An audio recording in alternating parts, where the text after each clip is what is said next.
Is the screen visible? Yes, ma'am. Yes, ma'am. Okay. Then I'll start.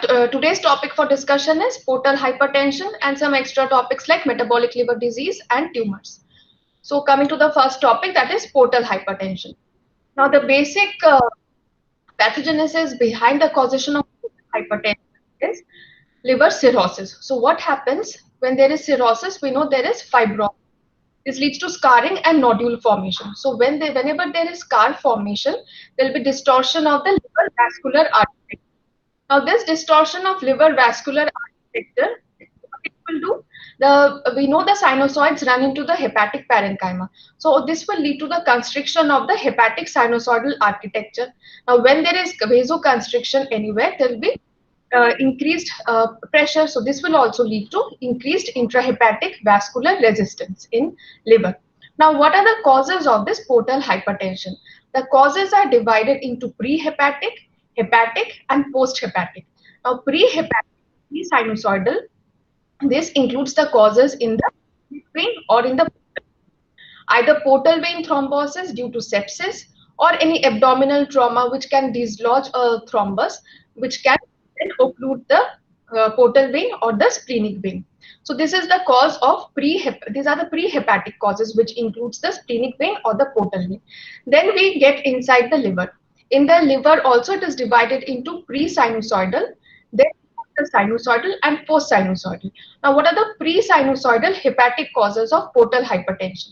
The one of the most common cause is an organism, that is parasite schistosomiasis.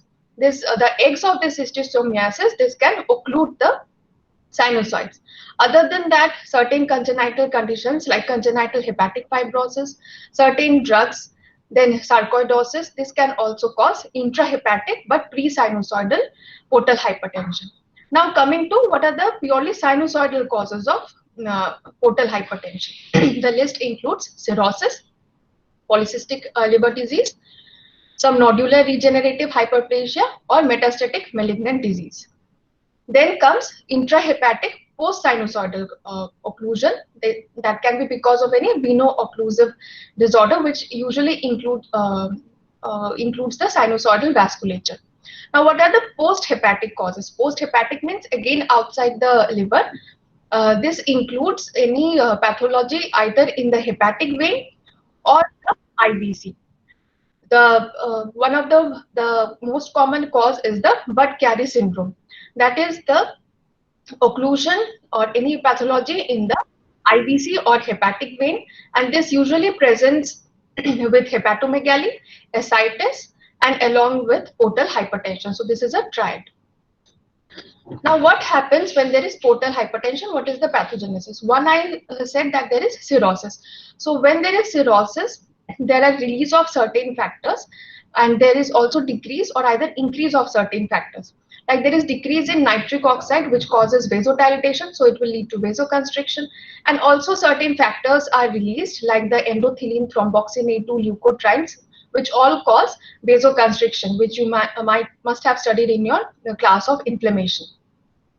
So what does this all cause? There is decreased bioavailability of the vasodilators, and in turn, as there is decreased vascular flow, that is blood flow, the body will try to compensate by increasing the blood flow, that is by increasing the angiogenesis. So it releases certain factors like VEGF, that is the vascular endothelial growth factor, so that the blood can bypass the liver and there is formation of this photosystemic shunts in case of portal hypertension.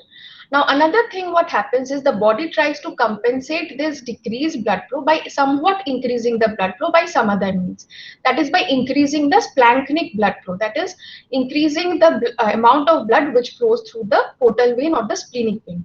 For this, it releases certain vasodilators, like there will be increased production of and decreased sensitivity of vasoconstrictors, and again there will be increased angiogenesis. So that amount of blood can compensate for the low flow of blood because of vascular resistance.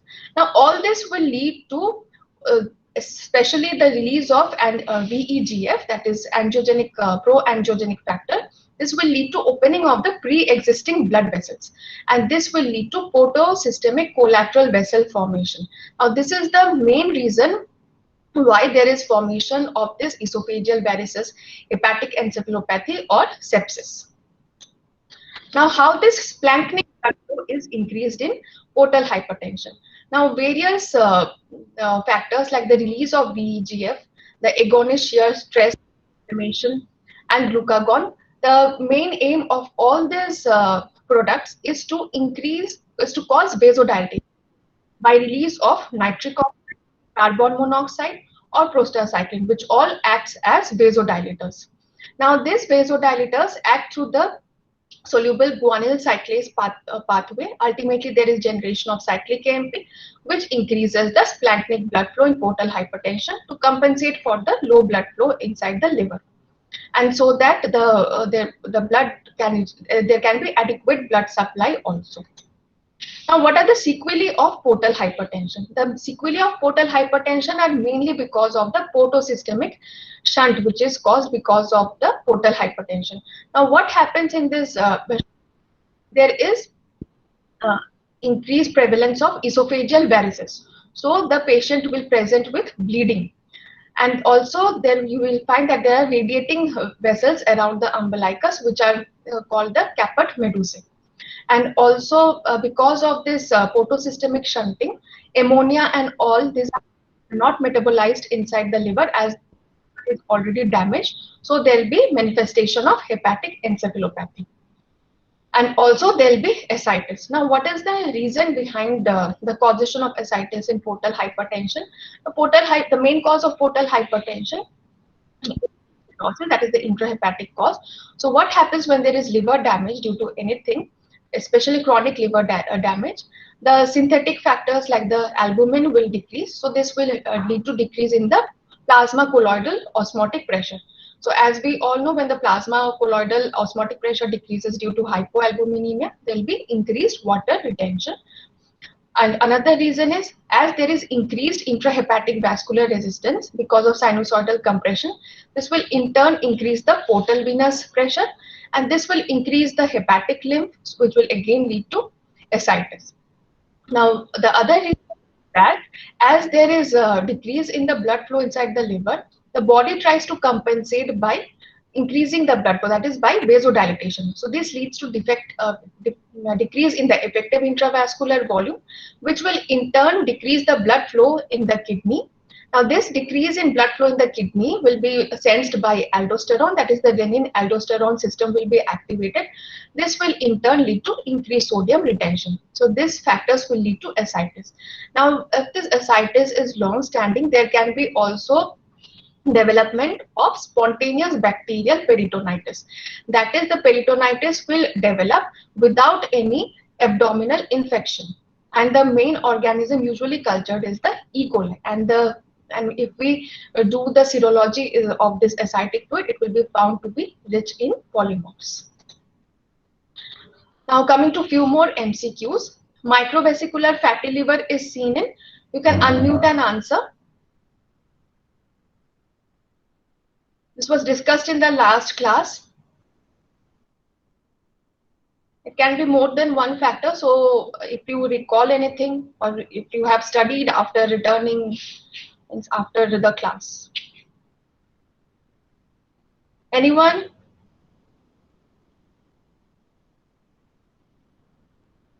I told you that there are two types of steatosis, macrovesicular and microvesicular. So microvesicular fatty steatosis is present in valproic acid, tetracycline, and Ray's syndrome. Next, features of alcoholic liver diseases are,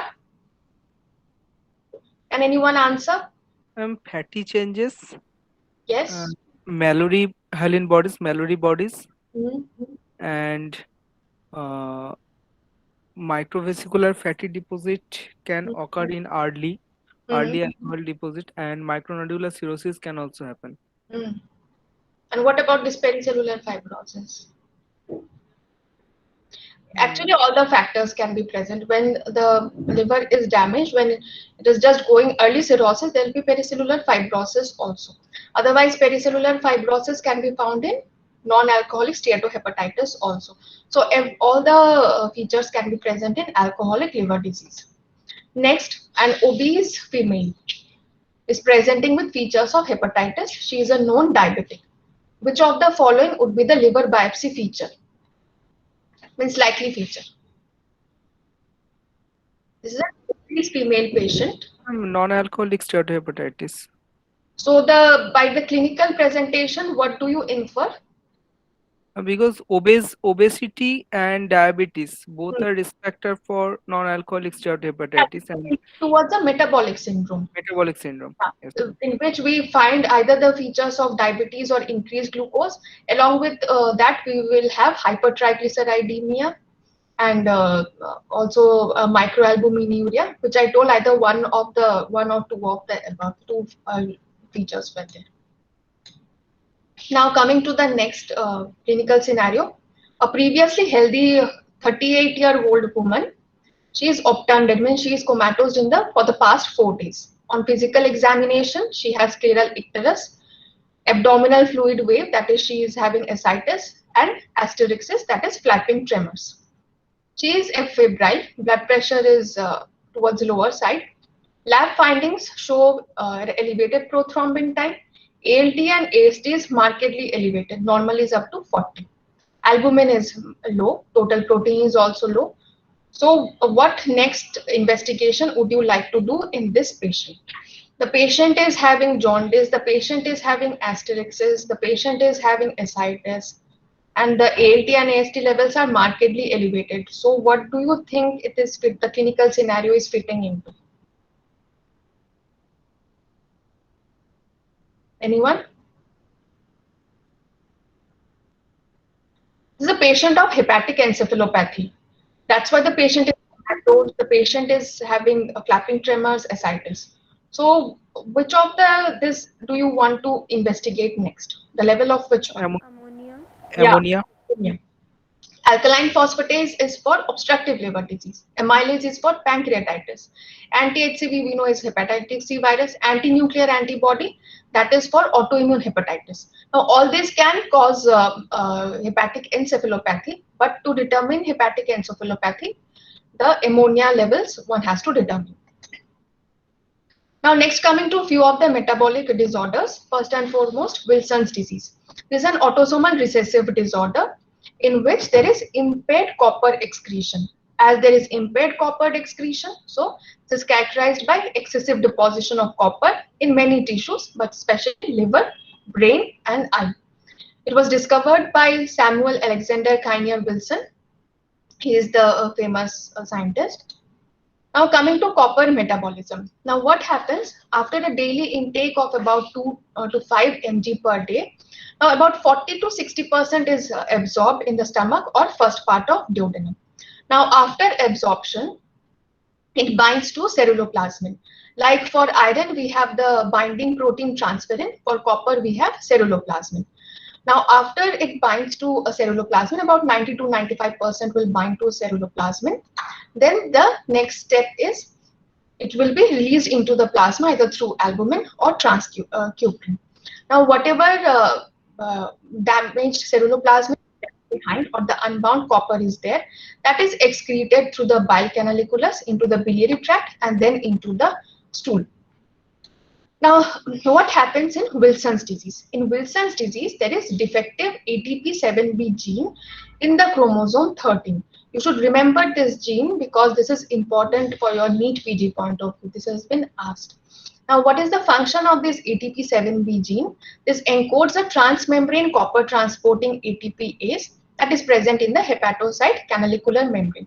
So, as this transport protein is damaged, the copper cannot be excreted into the bile duct. That is one thing which can lead to copper accumulation in the liver. Now, another thing is that this defective gene or defective protein, this also prevents the binding of copper to the ceruloplasmin. So as the ceruloplasmin remains unbound, the ceruloplasmin is also destroyed. So the ceruloplasmin level in the blood also goes down. So in Wilson's disease, we find decreased amount of ceruloplasmin in the blood. Now, as this unbound copper will accumulate in the liver. Then from liver, it will backflow into the blood. So after it, there is accumulation of free copper in the blood. It will obviously deposit in various tissues. Now, especially in the liver, where it causes cirrhosis. It will deposit in the brain, especially the basal ganglia, where it can cause neurological disorder. It deposits in the eye, where we find the Acacia-Fleischer ring, which is the deposition of copper in the descendant membrane, in the limbal region. And it can also cause hemolysis in RBC. Now, why it causes hemolysis?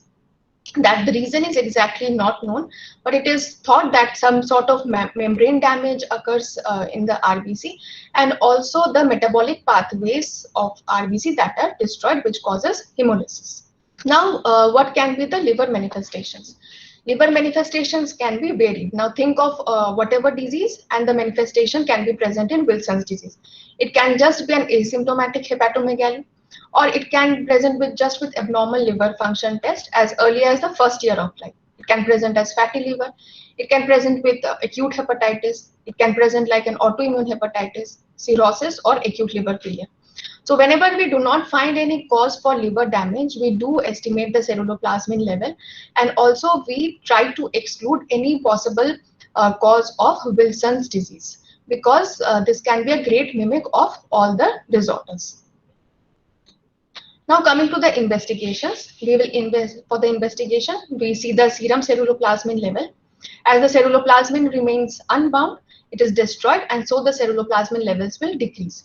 24-hour urinary copper, as the amount of free copper in the blood will increase, so the amount of 24-hour urinary copper will also increase. And also we can also do a D-penicillamine challenge test. In this, what means penicillamine was used for treatment of Wilson's disease. Nowadays, it is not being used.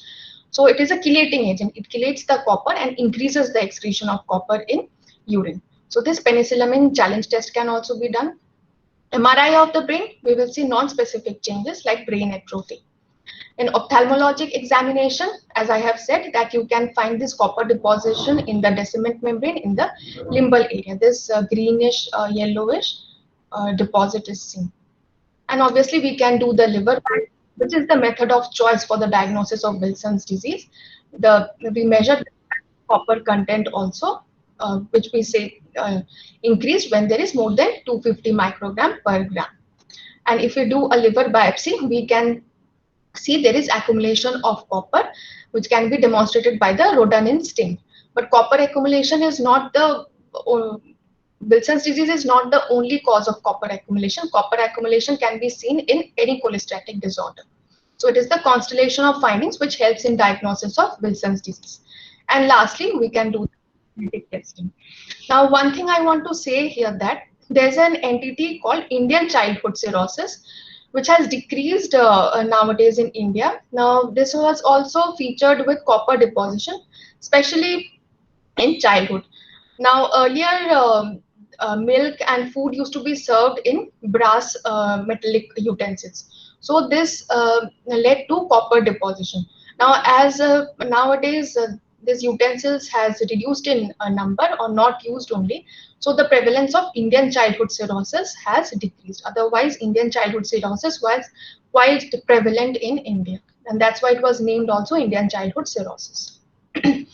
So Wilson's disease is characterized by,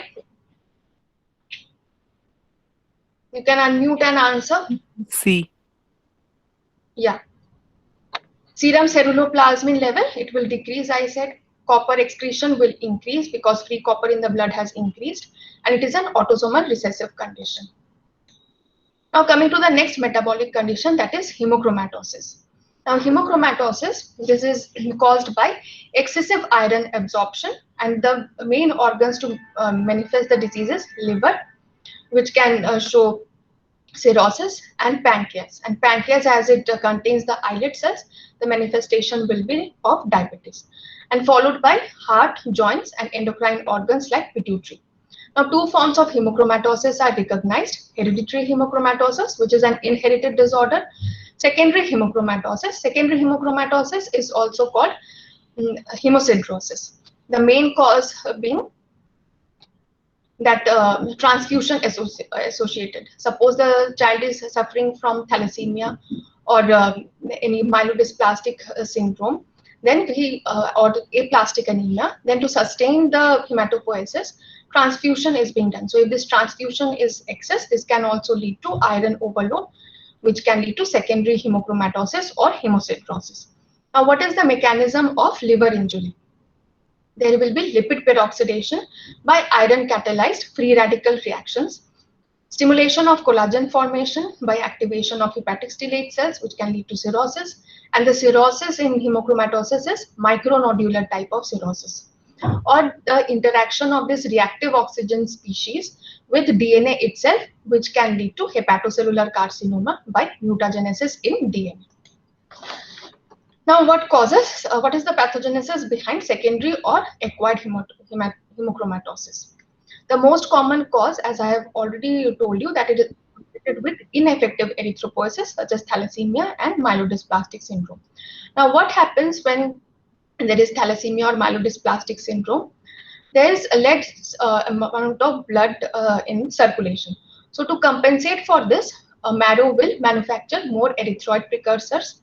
So this releases a hormone which is called erythroferon. This erythroferon suppresses hepcidin production by the liver, which increases iron absorption. Now, in this context, I would like to ask you, have you heard this term hepcidin anywhere else? The topic has been taught to you. Yes, Anyone can? ma'am. Iron absorption Yes, in ma'am. iron deficiency anemia. Not in iron deficiency anemia, in something which is a mimicker of iron deficiency anemia. Yes, ma'am. Anemia chronic disease. Yeah. So what is the pathogenesis behind that? Hepcidin is a positive acute phase reactant. So Mm, during chronic inflammation, it increases, mm, and hepcidin degrades the ferroportin, so mm. it leads to reduced iron absorption. Yeah, good.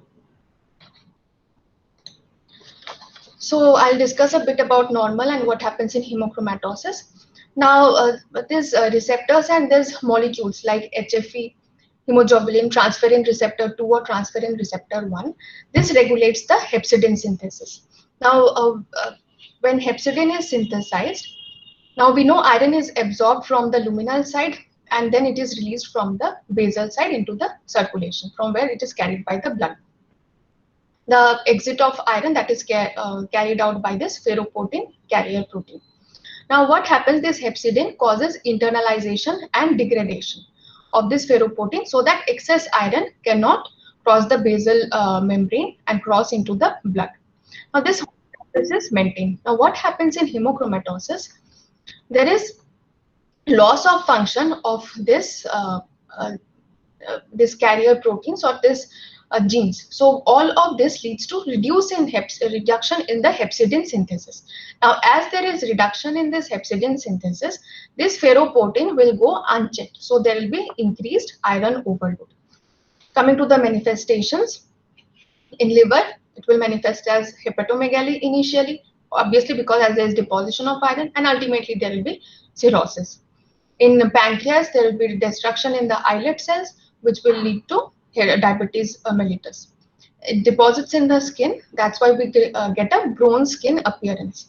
But it has been seen that the pigment which is deposited in the skin, that is actually not iron, that is melanin. Now, why this occurs, that is not known. In spite of the iron being increased, the melanin is deposited in the skin, which gives rise to a bronze skin appearance. Apart from that, it can deposit in the heart, leading to arrhythmias. It can deposit in the pituitary. Because of this, because of which there will be testicular atrophy, and also there will be hypogonadism. There will be deposition in the joints, which can lead to synovitis and arthritis. One thing more to remember is this: the testicular atrophy is not due to deposition of iron in the testis. It is because of the deposition of iron in the pituitary, and pituitary, as we know, is the master regulator of all the endocrine organs. So because there will be altered LH-FSH level, so this will give rise to testicular atrophy.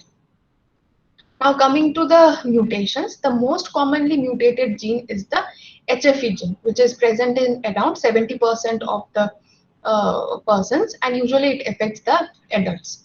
Now, usually seen that the males are more affected than the females for obvious reason because the females menstruate. So a lot of iron is lost in menstruation. So the manifestation is late in case of females. And also in males also it takes time to develop. Usually the presentation is in the fourth or fifth decade. Now in childhood the main proteins which are implicated is the hemoglobin and hepcidin, but they are very rare. Now, the total body iron pool is about 2 to 6 gram, and in the liver, normally 0.5 gram is present. The hemochromatosis is accumulation more than 50 gram, and it usually manifests when more than 20 gram have accumulated. And the iron accumulation is usually it goes lifelong and at the rate of 0.5 to 1 gram per year. Now, what we will see in liver biopsy, when we see under HND, we can see this golden brown color pigment, which is iron. However, there can be several mimics of this golden brown pigment. Can anyone answer few pigments which can appear this golden brown? Lipofuscin. Now coming to the next metabolic condition, that is alpha antitrypsin deficiency. This is again an autosomal recessive disorder. This is a disorder of protein folding that is marked by very low levels of circulating alpha 1 antitrypsin. This is again a multi-system disorder, but the main manifestation is usually shown by lungs, which presents with emphysema, and other organ which is mainly affected is liver, which can present hepatitis, cirrhosis, or hepatocellular carcinoma. The other manifestation are in the vessels, and vasculitis can be seen either in the skin or in the kidney, and inflammatory bowel disease. Now, what is the pathogenesis behind this? Now, alpha 1 antitrypsin, that is an amino acid plasma glycoprotein that is mainly synthesized in the hepatocytes. There are several isoforms of this, about 75 isoforms are recognized. The most common, which is the wild type, which is present in normal individuals, is PIM1. Now, when this gets mutated, it can take an isoform of PIZZ, which is the homozygous form, which is more dreadful. However, it is very rare. The heterozygotes can have PIMZ type of isoform. Now, what is the normal function of this alpha 1 antitrypsin?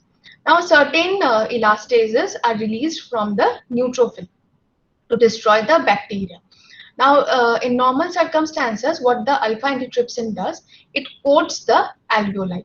So even if some infection is there, obviously neutrophil will release its product, neutrophil elastase, which will try to destroy the bacteria. Because it is coated by alpha 1 antitrypsin, the lung alveoli will be spared. Now, if this alpha antitrypsin 1 is deficient or non-functional, this action of the elastase will go unchecked. So this will destroy the alveolar lining and the lung will show emphysematous manifestations. So this is the basic pathogenesis of alpha 1 antitrypsin. Now what happens inside the liver? As there is selective defect in transport of this protein from endoplasmic reticulum to Golgi apparatus. So this mutant protein, this will show misfolding and this will show aggregation. This will lead to endoplasmic reticulum stress and ultimately apoptosis of the hepatocytes. What we see under microscopy, we will see this accumulation of this protein, misfolded protein, which is seen as PAS positive diastase resistance inclusions in the hepatocytes. Now coming to some of the liver tumors and nodular lesions. Now these are not included in your curriculum, but you should know some of the things. This is important for your NEET PG point of view also. Now we know there will be benign tumors and malignant counterparts of this. So the benign tumors of hepatocyte include liver cell adenoma, macroregenerative nodule, focal nodular hyperplasia, nodular regenerative hyperplasia, and partial nodular transformation. The malignant counterpart of an hepatocellular adenoma would be hepatocellular carcinoma, fibrolamellar carcinoma, and hepatoblastoma. Now, hepatocellular carcinoma is the most common primary malignant tumor of the liver. Otherwise, the most common malignant tumor of the liver would be a metastatic tumor. Hepatoblastoma is the most common primary malignant tumor in childhood, usually less than 3 years of age. The tumors of the bile duct epithelium are called bile duct adenoma, cystadenoma or adenofibroma, and the malignant counterpart would be cholangiocarcinoma or cystadenocarcinoma. Then there can be mixed liver cell and bile duct cell tumors, mesenchymal hematoma, hematomatous lesion usually found in childhood. And when the endothelial cells are involved, either hemangioma and the malignant counterpart is angiosarcoma. Now, some important mutations that one should remember. In hepatocellular carcinoma, if you are asked which are the two important mutations behind the causation of hepatocellular carcinoma, these are the TERT promoter mutation and TP53 mutation. Another important mutation that one should remember in fibrolamellar subtype, that is the DNA JB1 and PRKA-CA fusion. In cholangiocarcinoma, CDKN2A mutation is most common, followed by the KRAS1 mutation. The other mutations are IDH1 and IDH2. Hepatocellular adenoma and hepatoblastoma will discuss afterwards. Now coming to the pathogenesis of the hepatocellular carcinoma. Now what happens in normal liver? I have already discussed the benign tumors like FNH, hemangioma, adenoma and liver cyst. Now this fibrolamellar carcinoma, this develops in non-cirrhotic liver. As it develops in non-cirrhotic liver, it is associated with good prognosis. Now if there is a disease is prolonged and there is a formation of a cirrhotic liver, it can give rise to hepatocellular carcinoma. Besides that, any other long-standing chronic disease can also predispose to hepatocellular carcinoma like hepatitis B, C, hemochromatosis, long-standing alcohol abuse, non-alcoholic fatty liver disease or steatohepatitis, autoimmune liver disorders. This all can predispose to hepatocellular carcinoma. Now, special subtype is fibrolamellar carcinoma. It is not that common, but few points one should remember is that we find in the gross, we find a central stellate scar in this. Now, another liver tumor which shows this central stellate scar is focal nodular hyperplasia. So, two tumors which show this stellate scar is fibrolamellar carcinoma in the malignant counterpart and focal nodular hyperplasia in the benign. In the histopathology, what we see is the tumor cells will have abundant eosinophilic cytoplasm because this is rich in mitochondria. There will be intense desmoplastic reaction, and also we can find some cytoplasmic bodies. And these tumors are usually not associated with rise in alpha fetoprotein. Rise might be there, but hardly 100 to 200. It will never be more than 1000. Now, rise in AFP is usually associated with primary hepatocellular carcinoma or even hepatoblastoma, but not that much with fibrolamellar carcinoma. Now, hepatoblastoma, which is a childhood tumor, I told you all the blastomal tumors are usually found in childhood, usually less than 3 years. Now, several syndromes can be associated with this hepatoblastoma. Because if a patient is having hepatoblastoma, you should also examine the child for some other tumors and some other syndromes like familial adenomatous polyposis coli, Beckman-Whitman syndrome, Lee-Fromeni syndrome, and etc. There can be several histological subtypes. I will not go into the detail. You can read if you are interested. The epithelial type, where we can find only epithelial cell component. Mesenchymal type, where in addition we can find some osteoid component, rhabdomyomatous areas, or some spindle cell areas, which are the mesenchymal. It can be mixed also. Now coming to some benign tumors, cavernous hemangioma. This is the most common benign liver tumor. So if you are asked what is the most common benign liver tumor, that would be a spleen hemangioma or cavernous hemangioma. We can see these dilated vascular channels which are separated by fibrous septa. Now a few words about the focal nodular hyperplasia. I had already told you that apart from fibrolamellar carcinoma, a benign lesion which shows a central stellate scar is focal nodular hyperplasia. When we biopsy this nodular hyperplasia, what we find are radiating fibrous bands, and this will show some malformed arterioles or vessels, some bile ductular proliferation, and the hepatocytes can also appear somewhat dysplastic. And if we do a staining with glutamine synthetase, then this shows a map-like staining pattern. Now coming to hepatocellular adenoma, 3 subtypes are recognized. Now these tumors, adenomatous tumors, are usually found in females, means they are more common in females, and usually there is a background history of intake of oral contraceptives or anabolic steroids. Now what are the subtypes involved? First is hepatocyte nuclear factor 1 alpha inactivated, that is HNF1 alpha inactivated type, which is present in 40 to 50% of cases, has a female prediction. And this usually has a benign course. This has minimal risk of transformation to hepatocellular carcinoma. Next is the inflammatory subtype, which is usually associated with rise in the IL-6 level, again more common in women, associated with obesity and metabolic syndrome. And this beta-catenin mutation can also be found in this inflammatory subtype in 10% of the cases. However, these tumors are not that benign like that of the HNF1 alpha activated. These have a higher risk of malignant transformation. Next, third category is the beta-catenin activated hepatocellular adenoma, which usually shows beta-catenin gene mutation, and this also has a high risk of transformation to malignancy, and 40% occur in men. Now, if we look into the histology in the type 1, that is HNF1 alpha inactivated hepatocellular adenoma, if we biopsy the tumor, we find that the adenoma is deficient of any portal tract. What we can see is a hepatic arteriole. There are no bile duct or hepatic veins. Apart from that, one can find steatosis. Coming to the beta-catenin activated, a beta-catenin activated type that can show some dysplastic features, as we can see that these hepatocytes are looking somewhat different from this one. Some nucleomegaly is there and some hyperchromasia is there, and that's why this can predispose to hepatocellular carcinoma or transform to hepatocellular carcinoma. Third time is the inflammatory type. As the name suggests, we find inflammation in the portal tract, and this can also be associated with steatosis.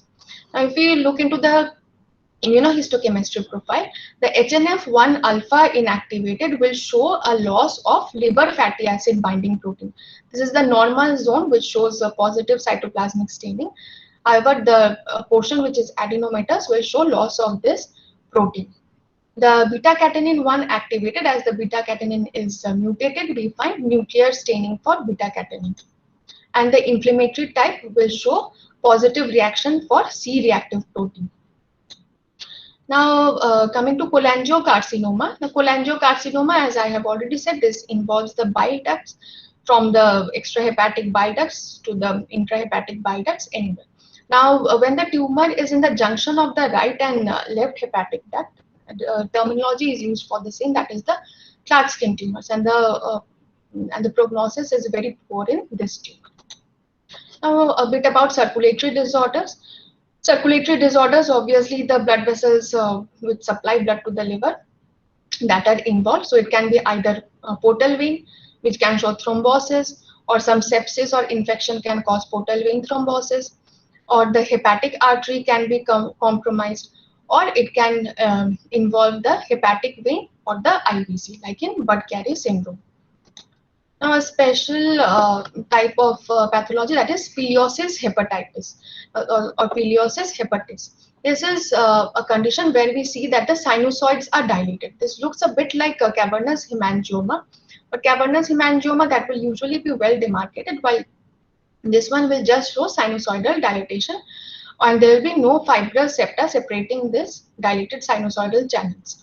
Now, these are usually associated with sex hormone administration and anabolic steroids and OCPs, and also denazoles, means all the hormonal administration. In AIDS-associated pileosis, a Bartonella species is also implicated, and besides that, it can be found in cancer and other infections like tuberculosis. Now, coming to few more MCQs. What is not a cause of prehepatic portal hypertension? You can unmute and answer. Cirrhosis. Yes. Portal vein thrombosis, splenic vein thrombosis, and increased portal flow, these are all prehepatic because this includes either the splenic vein or portal vein. Cirrhosis is a hepatic cause. Constrictive pericarditis and restrictive cardiomyopathy can cause dash type of portal hypertension. Post-hepatic. Yes, because in that case the IVC will be engorged. Now, coming to a case history, this is a 46-year-old man. He is presenting with gradually increasing abdominal distension, decreased libido for past 7 months. The skin is showing pigmentation, and glucose is elevated, means the patient is suffering from diabetes also. Ferritin is also elevated. Ferritin is a storage form of iron. Total protein is normal only. Albumin is also normal. AST, ALT, alkaline phosphatase, all are normal. Hemoglobin is also normal. Prothrombin time is mildly elevated, and APTT is also mildly elevated. So a mutation in the gene leading to which of the following molecular abnormalities most likely explains his disease. So what disease do you think he is suffering from? He is having diabetes, he is having some skin pigmentation, he is having decreased libido, ferritin is markedly increased. The liver enzyme Mm, profile is normal. yes. Which disease? Yes, answer please. The patient is suffering from hemochromatosis, and the most likely gene involved, I have said, is HFE gene. So there is the HFE gene is mutated. There will be loss of function of this HFE gene, which will reduce hepcidin synthesis, and there will be increased iron absorption. So this is a case of hemochromatosis. True about alpha 1 antitrypsin deficiency is or are. So what all thing you think is positive means is true for alpha 1 antitrypsin deficiency? Is it autosomal dominant? No, it's recessive. Hmm. So what all features Uh, are? B will be present. Hmm, Past distal hmm, diastase globules will be seen, hmm, and pulmonary emphysema will be seen. hmm, Cirrhosis will be seen, hmm. and uh, Orsin positive. Orsin is a stain of what?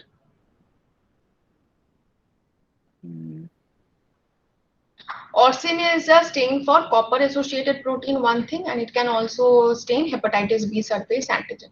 So both won't be present in this alpha 1 antitrypsin deficiency. So the four of the options are correct. Next, true about fibrolamellar carcinoma of the liver are all except one of them is not correct. Which one? and D. Yes, the alpha fetoproteins are usually not that much. Usually not associated with liver cirrhosis, and it has good prognosis because it is not associated with liver cirrhosis. Ileosis hepatis is caused by all except Analgesics. yes. Diagnosis. I've not shown you this slide, but you must have seen in your basic pathology classes. The appearance looks like something alternate, normal, and yeah, this is a normal. This is a nutmeg liver. Seen in where do you Chronic, find nutmeg liver? chronic venous congestion of liver. Yes, and in spleen, what do you find in chronic venous congestion? Any particular body? Gamma Gandhi body. Yeah, Gamna antibodies. It's not gamma, it's Gamna. Go and see the spelling. GAMNA. Mallory Dank body is seen in Alcoholic liver disease mm, and HCC, mm, Indian childhood cirrhosis, yes. and Wilson disease, Mm. and secondary biliary. No, in primary biliary cirrhosis, it is Yeah, it is seen in primary biliary cirrhosis. Other options are correct. I should have written it seen in all except anyways. All are correct. So one of them is not correct. Hepatitis B is associated with ground glass hepatocyte, that is, especially in chronic hepatitis B. Alcohol and Wilson's disease, we know, will show Mallory-Denk bodies. Councilman bodies are apoptotic bodies, which we can see in acute hepatitis. Ray's syndrome, this is a mismatch. Ray's syndrome shows microvesicular type of steatosis.